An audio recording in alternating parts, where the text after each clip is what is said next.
میری جوان بیٹی کی حالت خراب ہونے لگی۔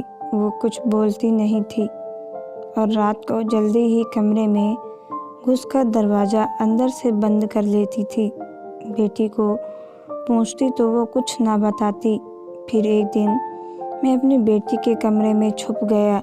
رات کو اس نے کپڑے اتارے تو میرے قدموں تلے سے جان نکل گئی۔ وہ تو سچائی جاننے کے لیے میں رات میں اندھیرے میں عالیہ کے کمرے میں چھپ گئی۔ میری بیٹی عالیہ کسی گلاب کی کلی کی طرح کھل رہی تھی کہ اچانک ہی وہ مرجھانے لگی تھی۔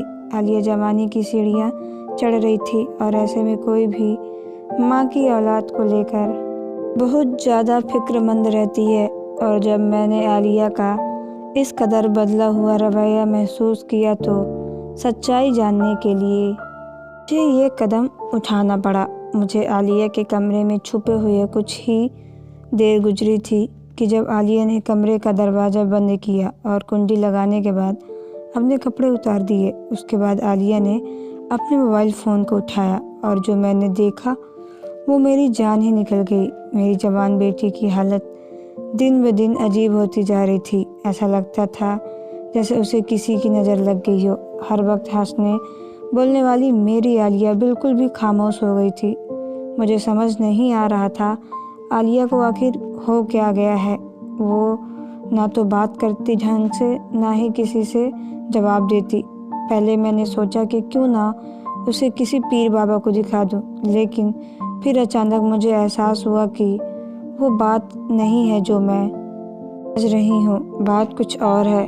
اور جیج رات سچائی کھل کر میرے سامنے آئی۔ میری جان نکل گئی۔ مجھے تو اندازہ ہی نہیں تھا کہ میری بیٹی کب اتنی بڑی ہو گئی ہے کہ مجھ سے باتیں چھپانے لگی۔ عالیہ میں اچانک ہی بہت بدلاؤ آیا تھا۔ عالیہ رات کو جلدی اپنے کمرے میں سونے کے لیے چلی جاتی اور خود کو بند کر لیتی، جبکہ پہلے وہ کمرے کا دروازہ تھوڑا سا کھول کر ہی سویا کرتی تھی۔ ہمارے گھر میں میرے اور اس کے علاوہ تھا ہی کون؟ ہاں، کچھ دن پہلے میرے اوپر والے منزل کے کمرے میں ایک کرایہ دار کو رکھا تھا، کیونکہ ہمارا گزار بسر مشکل سے ہو رہا تھا۔ وہ ایک بہت اچھا سا نیک لڑکا تھا۔ اس کا آنا جانا بھی ہمارے ہی دروازے سے تھا، کیونکہ گھر میں ایک ہی راستہ تھا۔ لیکن مجھے بہت اچھا لگا، اس لیے مجھے کبھی اس سے کوئی پریشانی نہیں ہوئی۔ وہ مجھے خالہ کہتا تھا اور عالیہ کو اپنی چھوٹی بہن مانتا تھا۔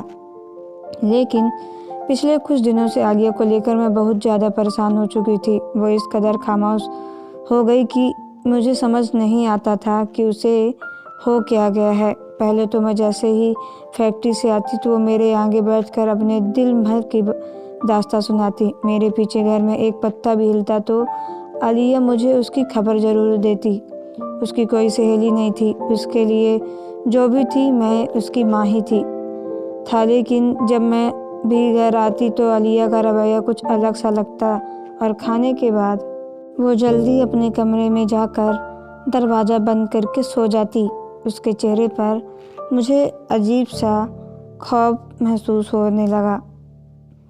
عالیہ کے پاپا کے اس دنیا سے جانے کے بعد وہ ہمیشہ اکیلے رہی ہے۔ میں نے عالیہ کو اپنی پلکوں پر بٹھا کر رکھا تھا اور اسے کبھی بھی کسی چیز کی کوئی کمی نہیں ہونے دی تھی۔ میں نے اس کی ہر خواہش کو اس کے منہ سے نکلنے ہی پورا کیا تھا۔ عالیہ کے پاپا مرنے سے پہلے میرے نام یہ گھر کر گئے تھے، جس میں نیچے 2 کمرے اور ایک ہال تھا، جبکہ اوپر والی منزل پر ایک چھوٹا سا کمرہ بنا ہوا تھا۔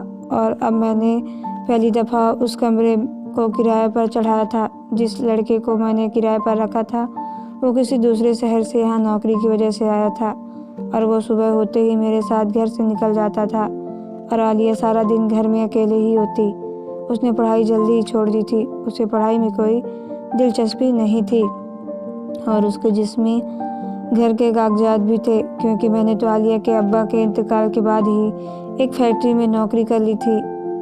اخلال کو کرایہ پر رکھتے وقت مجھے اس بات کا سکون تھا کہ وہ میرے ساتھ ہی نوکری کے لیے نکل جاتا ہے اور شام ڈھلتے ہی واپس آتا ہے۔ لیکن اب فیکٹری کی چھٹی کے بعد جب میں گھر آتی ہوں تو کبھی کبھی وہ مجھ سے پہلے آیا ہوتا ہے۔ اس کا نام اللہ تھا اور اسے دیکھ کر مجھے یقین ہو چلا تھا کہ اس کا تعلق کسی اچھے خاندان سے، اس لیے میں نے اسے بھی اپنے گھر میں رکھ لیا کیونکہ مجھے پیسوں کی ضرورت تھی۔ عالیہ جوان ہو رہی تھی، وہ 16 سال کی عمر میں ہی بہت بڑی لگنے لگی تھی، اس لیے میں جلدی سے اس کی شادی کرنا چاہتی تھی۔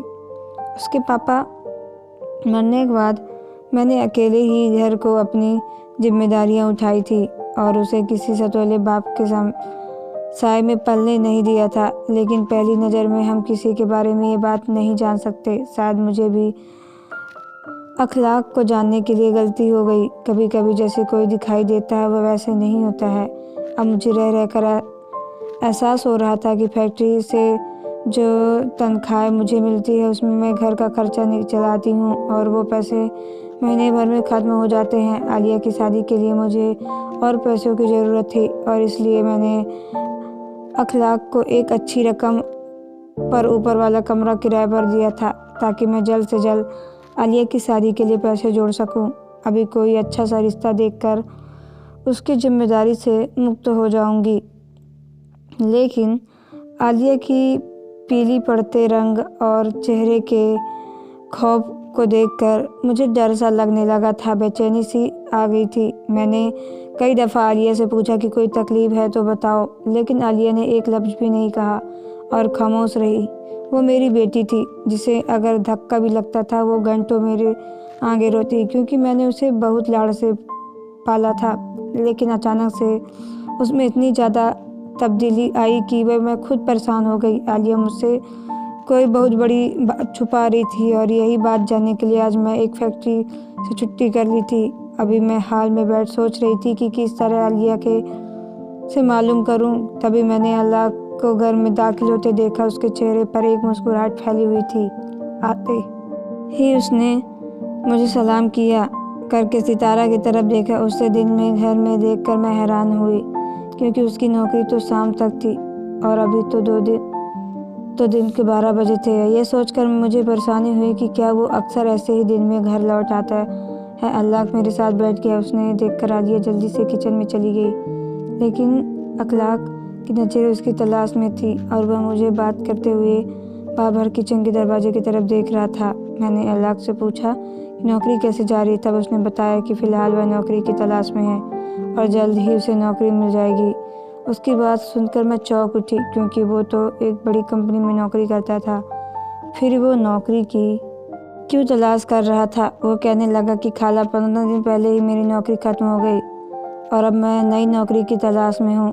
وہ بتا رہا تھا کہ وہ روز کچھ گھنٹے نوکری کی تلاش میں سڑکوں پر گھومتا ہے، لیکن آج کے دور پر نوکری تلاش اتنا آسان نہیں ہے۔ وہ تو اور کچھ بھی بہت کہہ رہا تھا، لیکن میرا دماغ ایک ہی بات پر اٹک گیا کہ وہ پچھلے 15 دن سے دن کے وقت بھی گھر میں موجود رہتا تھا اور عالیہ کی اس بات کا ذکر تک نہیں کیا۔ میرے دل میں عجیب خیالات آنے لگے۔ عالیہ روز روز بگڑتی ہوئی حالت اور اللہ کی نظریں مجھے کسی انہونی کا پتہ دے رہی تھی اور کچھ ہی دیر میں دماغ میں چل رہا تھا، میں تو بیان نہیں کر سکتی۔ دوپہر کے کھانے کے بعد میں نے باتوں میں عالیہ سے اللہ کے بارے میں سوال کیے تو وہ چونک کر مجھے دیکھنے لگی۔ اس کے بعد وہ سرسری سی ہو گئی۔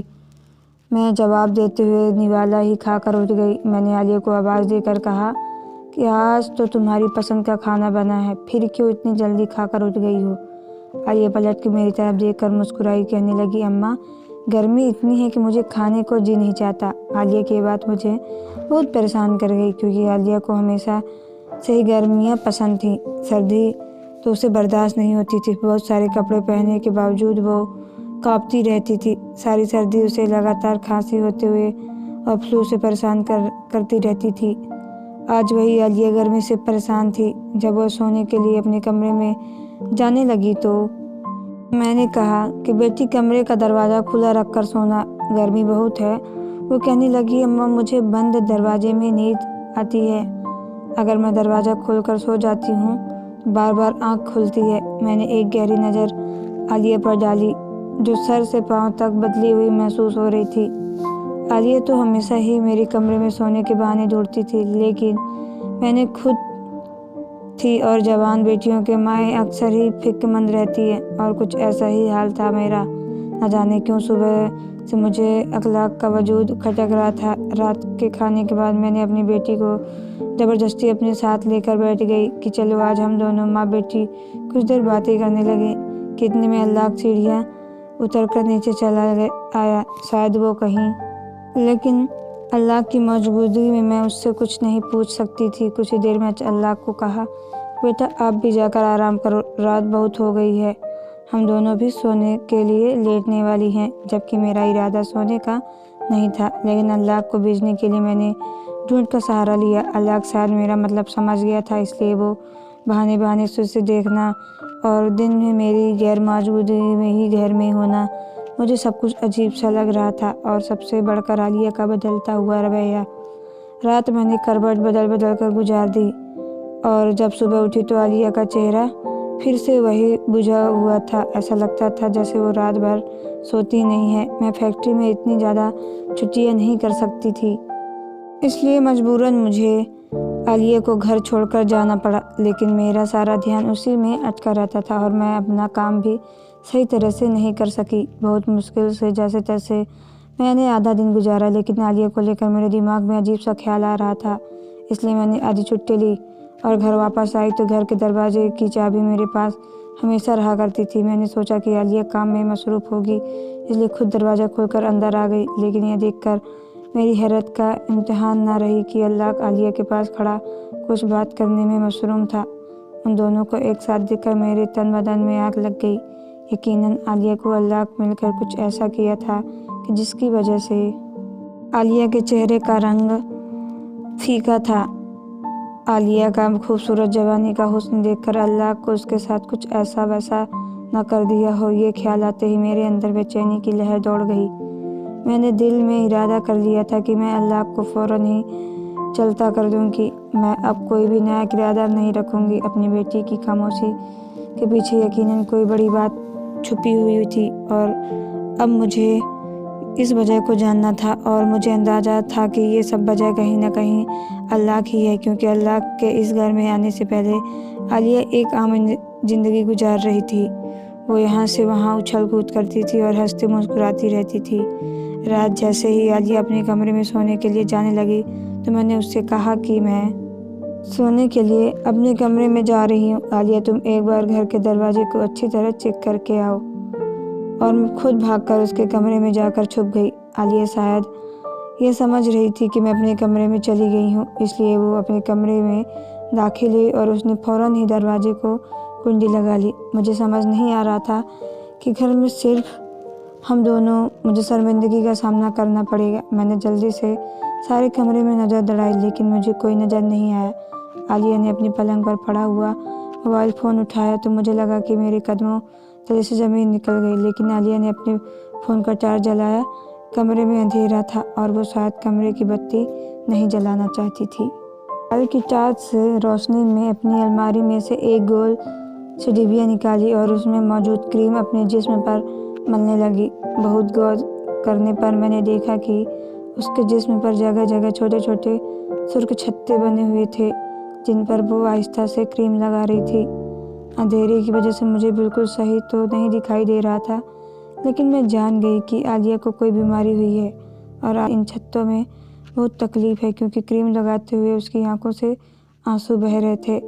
اس کی تکلیف دیکھ کر میں تڑپ اٹھی۔ عالیہ نہ مجھ سے جانے کچھ کب سے یہ بات چھپا رہی تھی، اور جانے سے اسے کون سی بیماری ہو گئی جس کی وجہ سے وہ اس قدر تکلیف میں تھی۔ میں جو اللہ کو لے کر غلط فہمی کا شکار ہو چکی تھی۔ میں نے ایک دفعہ کی پردے کے پیچھے سے نکل کر عالیہ کے سامنے آئی تو وہ مجھے دیکھتے ہی پریشان ہو گئی اور میں اپنے کپڑے پہننے لگی۔ میں نے اس کا ہاتھ پکڑ کر روک لیا اور کہا کہ مجھے دکھاؤ، یہ تمہیں کیا ہو رہا ہے؟ میں ایک دم ہی رونے لگی۔ وہ کہنے لگی، اماں میں آپ کو یہ بات بتانا نہیں چاہتی تھی، لیکن کچھ دنوں سے میں اس بیماری میں پریشان ہوں۔ میرے پورے جسم میں بہت تکلیف ہے اور جگہ جگہ سرخ رنگ کے چھٹے بن گئے ہیں۔ پہلے میں نے سوچا کہ بعد میں آپ کو بتا دوں، لیکن پھر مجھے سمجھ آیا کہ آپ میری بیماری کو لے کر بہت زیادہ پریشان ہو جائیں گی، تو ہمارے پاس اتنے پیسے بھی نہیں ہیں کہ ہم کسی اچھے ڈاکٹر کو دکھا سکتے ہیں۔ میں آپ کو پریشان نہیں کرنا چاہتی تھی، اس لیے میں نے آپ سے بات چھپائی، لیکن ایک دن جب اللہ